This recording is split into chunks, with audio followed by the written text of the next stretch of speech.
दोस्तों, क्या आप सभी को सस्पेंस वाली स्टोरीज पसंद है? अगर आपको पसंद है तो आज मेरी वाली सस्पेंस स्टोरी सुनिएगा। देखिएगा आपको कितना मज़ा आएगा। तो चलिए, बिना आपका टाइम वेस्ट किए शुरू करते हैं। रहस्यमय किताब। एक गरीब लड़की को एक चमत्कारी किताब मिलती है और वो किताब इसे किसी तरह से अमीर बनाती है और फिर कैसे उस रास्ते पर ले आती है। ये एक सस्पेंस और थ्रिलर स्टोरी है। एक रहस्यमय किताब जो आपको सब कुछ देती है, लेकिन साथ ही उसकी कुछ शर्तें भी होती हैं। शर्तें ना मानने पर यह किताब करती है आपका नुकसान।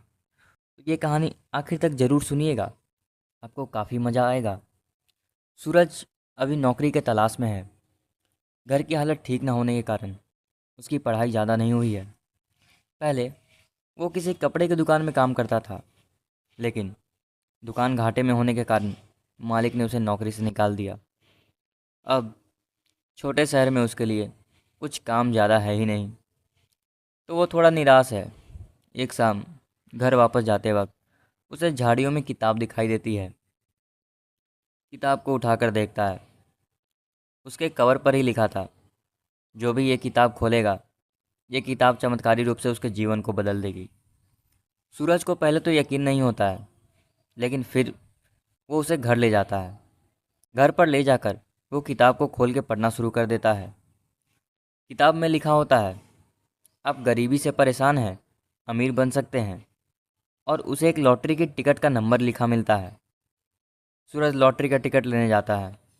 थोड़ा ढूंढने के बाद उसे उस नंबर की टिकट मिल जाती है और उसकी 1 करोड़ की लॉटरी लग जाती है। किताब में जैसा लिखा होता है, सूरज वैसा ही करता है। किताब उसे एक बस लेने को कहती है, सूरज वैसा ही करता है। धीरे धीरे किताब की मदद से 1 साल में सूरज की 5 बसें चलने लगती है। सूरज अब करोड़पति बन चुका था। समय ऐसे ही काम कर रहा था। सूरज की इनकम बहुत ज़्यादा हो चुकी थी। वो पैसों के नशे में कुछ ज़्यादा ही उड़ने लगा था। फिर एक दिन सूरज एक अहम नियम को तोड़ देता है। किताब की शर्त थी कि उसे रोज एक बार खोल के पढ़ा जाए। सूरज पैसों के नशे में एक दिन किताब खोलना भूल जाता है। फिर जब उसके अगले दिन सूरज किताब खोलता है, तो किताब की शर्त ना मानने की वजह से किताब उसे दंड स्वरूप उसकी आधी दौलत दान करने को कहती है, वो भी 2 दिन के भीतर। सूरज को लालच आ जाता है। वो किताब की बात नहीं मानता। उसकी बात ना मानने पर किताब उसे आखिरी चेतावनी देती है और लिखती है कि अगर उसने नहीं किया तो उसकी सारी दौलत बहुत जल्द खत्म हो जाएगी। सूरज को अब गुस्सा आता है। वो किताब को लेकर फिर जंगल की झाड़ियों में फेंक देता है और सोचता है कि अगर वो ठीक से काम करेगा तो ऐसा कुछ नहीं होगा। अगर ये किताब मेरे पास नहीं रहेगी तो मुझे कोई इसका दंड नहीं देगा, इसलिए मैं इस किताब को यहीं पर फेंक कर वापस अपने काम को ठीक कर लूँगा। लेकिन सूरज जो सोचता है, ऐसा कुछ नहीं होता।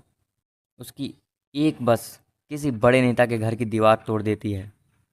फिर क्या, सूरज पुलिस और कचहरी के चक्कर में फंस जाता है। उसे जेल भी हो जाती है। धीरे धीरे किताब ने जो बोला वो होता है। सूरज फिर अपनी पहली सी हालत में लौट आता है। सूरज उस किताब को खोजने जाता है, लेकिन सूरज को वो किताब कहीं भी नहीं मिलती। अब वो अपने सर को पकड़कर बहुत रोता है और बोलता है कि जीवन में हमेशा अपने कार्य को नित्य और नियम से करना चाहिए।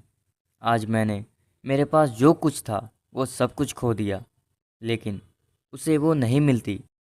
शायद अब वो और किसी के भविष्य बदल रही होंगी। तो दोस्तों, अगर आपको ये कहानी पसंद आई हो तो कमेंट करके ज़रूर बताइएगा। यहाँ आपको ऐसी ही मज़ेदार कहानियाँ पढ़ने को मिलेंगी और सुनने को भी मिलेंगी। धन्यवाद।